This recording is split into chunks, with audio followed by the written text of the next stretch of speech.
Guys, हम सभी इंसानों का माइंड बहुत क्रिएटिव होता है एंड आई एम श्योर कि आपके माइंड में भी कभी न कभी ऐसा बिजनेस आइडिया जरूर आया होगा जो आपके हिसाब से पूरी मार्केट बदल के रख दे। पर बाकी एडिशनल कामों के चलते हम इस पर ध्यान नहीं दे पाते और हमारा ये रेवोल्यूशनरी आइडिया माइंड की फैक्ट्री में ही पड़ा रह जाता है। किसी महान इंसान ने कहा है कि अगर आप अपने सपनों को पूरा नहीं करते तो कोई और आपको हायर करके आपके सपने को अचीव कर लेगा। बहुत ही कम लोग सैलरी के ट्रैप से बाहर निकलकर अपना खुद का बिजनेस एग्जीक्यूट कर पाते हैं, लेकिन एक रियलिटी ये भी है कि हमारे देश में शुरू होने वाले 90% बिजनेस स्टार्टअप्स अपने इनिशियल 5 इयर्स में ही दम तोड़ देते हैं। नाउ द क्वेश्चन इज, इसके पीछे का आखिर रीजन क्या है? तो गाइज, इसके पीछे का एक बहुत ही सिंपल रीजन है, that is lack of complete knowledge and step wise planning. एक स्टार्टअप शुरू करना आप मान सकते हैं एक पजल सॉल्व करने जैसा है, जिसमें गलती से भी अगर एक गलत पीस लगा तो सब कुछ खत्म हो जाएगा। इसलिए आज की वीडियो बनाने का मेरा मेन पर्पस यही है कि लोग ये जान पाए कि अगर वो कोई भी बिजनेस या स्टार्टअप शुरू करने का सोच रहे हैं तो कैसे वो बिल्कुल स्क्रैच से शुरू करके इसको स्टेप बाय स्टेप आगे लेकर जा सकते हैं एंड जो गलतियां 90% लोग कर जाते हैं वो उन गलतियों में न फंस जाएं। यहाँ पर मैं आपको टोटल 9 स्टेप्स का एक कंप्लीट प्लान बताने जा रहा हूँ जो आपको आपके स्टार्टअप की शुरुआत से लेकर एंडिंग तक सारा प्रोसेस समझा देगा। तो चलिए बिना ज्यादा और टाइम लगाए सीधा पॉइंट्स पर आते हैं। Number 1, determine the pain you solve. Guys, अगर मैं आपसे पूछूं कि एक बिजनेस क्या है तो इसकी लंबी लंबी डेफिनेशंस हो सकती हैं, लेकिन अगर एक लाइन में ही इसको डिफाइन किया जाए तो ये किसी भी प्रॉब्लम का सॉल्यूशन क्रिएट करना है। एक कामयाब स्टार्टअप सबसे पहले अपने कस्टमर की नीड को समझता है और फिर उसके बाद ही उसका सॉल्यूशन फाइंड आउट करता है। अब जरूरी नहीं है कि आपका बिजनेस आइडिया एकदम यूनिक हो जो आज से पहले किसी ने न सोचा हो, वो स्टिल कोई ऐसी चीज भी हो सकती है जो मार्केट में ऑलरेडी एग्जिस्ट करती है, बस आपको उसके अंदर सिर्फ दूसरों से बेटर ऑप्शंस प्रोवाइड करने हैं।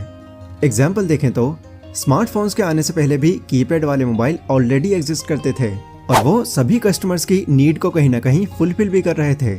पर स्मार्टफोन्स जब आए तो उन्होंने मोबाइल चलाने के एक्सपीरियंस को एनहांस कर दिया और कस्टमर्स को जितना ज्यादा हो सके उतना अच्छा कन्वीनियंस प्रोवाइड किया।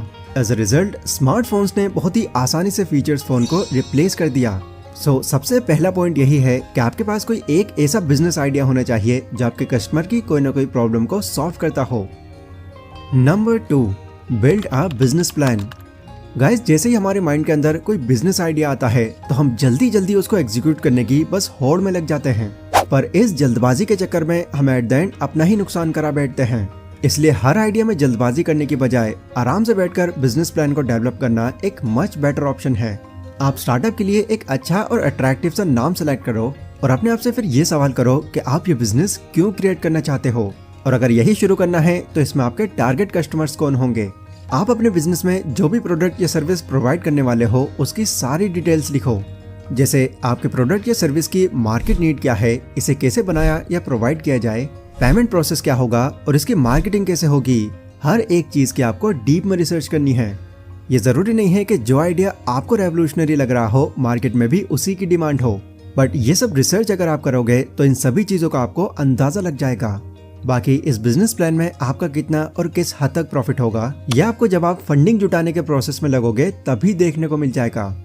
जैसे फॉर एग्जाम्पल, जब आप किसी इन्वेस्टर के पास अपना आइडिया लेकर जाते हो तो एक बिजनेस का प्रॉपर प्लान उसको आपके आइडिया की बेटर अंडरस्टैंडिंग देता है। सिमिलरली, अगर आप लोन के लिए किसी बैंक में जाते हो तो एक स्ट्रॉन्ग बिजनेस प्लान आपके लोन मिलने के चांसेस को कई गुना तक इंक्रीज कर देगा। Number 3, build your monetisation model. देखो, किसी भी बिजनेस को स्टार्ट करने की एक कीमत होती है और जरूरी नहीं है कि आपके पास इतना पैसा अभी मौजूद ही हो। ऐसे में हमको फंडिंग जुटाने के लिए कई अलग अलग तरह का इस्तेमाल करना पड़ जाता है।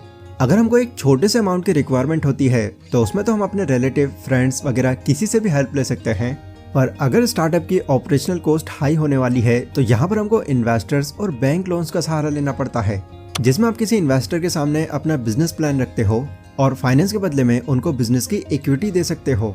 बाकी बात करें बैंक लोन्स की तो इसका इंटरेस्ट रेट हम सभी अच्छे से जानते हैं, काफी हाई होता है। So keep that in your mind. इसके अलावा आजकल लोग फंड जुटाने के लिए क्राउड फंडिंग का भी इस्तेमाल कर रहे हैं।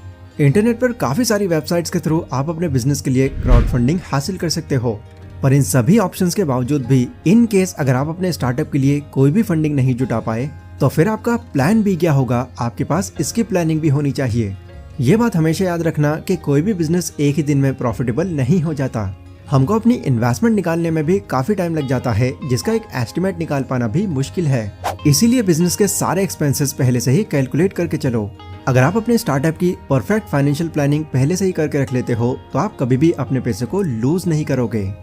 Number 4, check all the legal measures.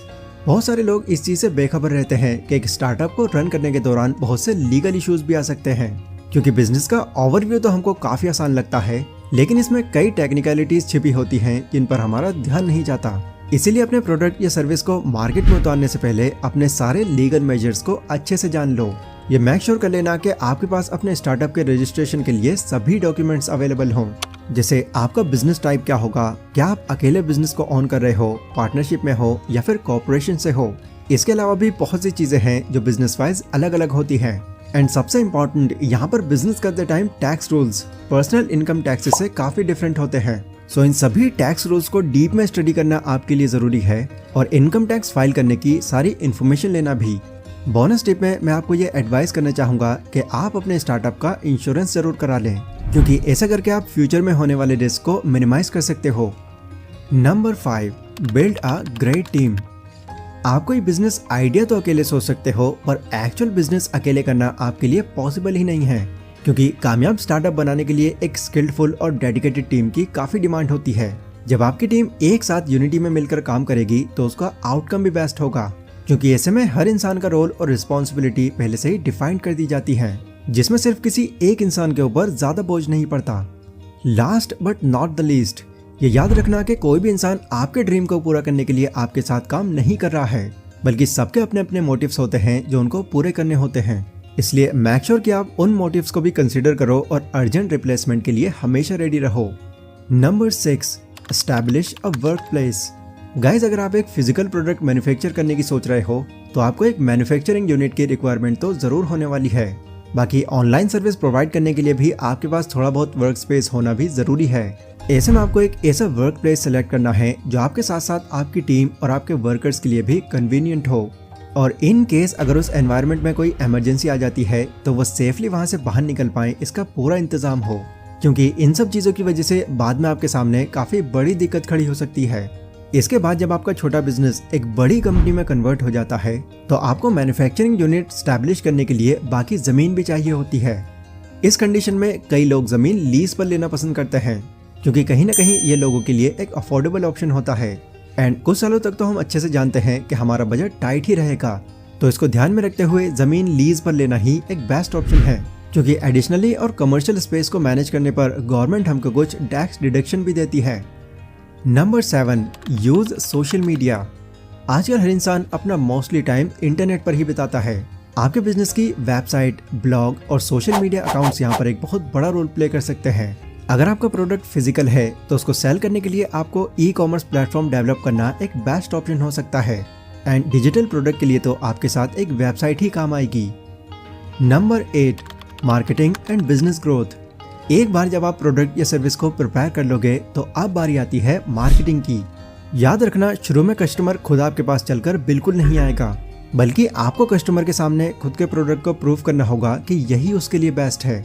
ये जरूरी नहीं है कि बहुत जल्दी आपके पास बहुत बड़ा कस्टमर बेस आ जाएगा। बस आप अपने इनिशियल कस्टमर को सेटिस्फाइड करते जाओ, उनके फीडबैक्स लो और अपने प्रोडक्ट को उसी हिसाब से इम्प्रूव करते जाओ। इससे आपका कस्टमर बेस ऑटोमेटिकली ही आपकी मार्केटिंग करता रहेगा। आपने देखा होगा कि हर बड़ी कंपनी की एप्लीकेशन आपसे रिव्यू या फिर फीडबैक जरूर मांगती है, जिससे जो नए कस्टमर्स उनके पास आए हैं उनको वो पुराने लोगों के रिव्यूज और रेटिंग्स देखकर उन पर आसानी से भरोसा हो जाए। इसीलिए ये ऑप्शन रखना आपके बिजनेस में भी आपके लिए इम्पोर्टेंट है, फिर भले ही आपका काम ऑफलाइन हो या फिर ऑनलाइन हो।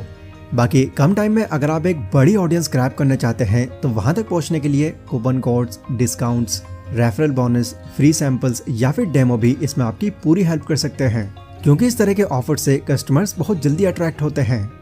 Number 9, be prepared to adjust.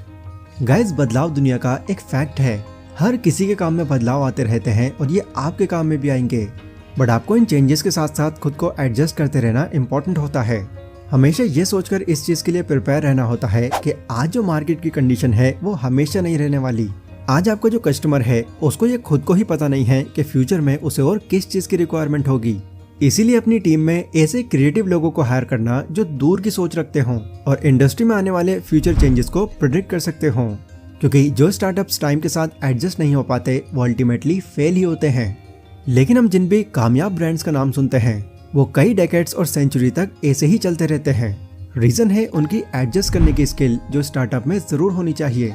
तो गाइज, ये थी एक पूरी कंप्लीट इन्फॉर्मेशन कि कैसे आप एक छोटे से बिजनेस को बिल्कुल स्क्रैच से शुरू करके उसको एक $1 मिलियन कंपनी बना सकते हो। और हम ये भी जान चुके हैं कि कौन कौन सी ऐसी पॉसिबल दिक्कतें हैं जो फ्यूचर में आ सकती हैं और आपको इसके लिए कैसे प्रिपेयर रहना है। मैं उम्मीद करता हूँ कि इस वीडियो से आज आपको बहुत कुछ अलग जानने को मिला होगा। अगर हाँ तो इसको उन लोगों के साथ भी जरूर शेयर कीजिए जो इससे कुछ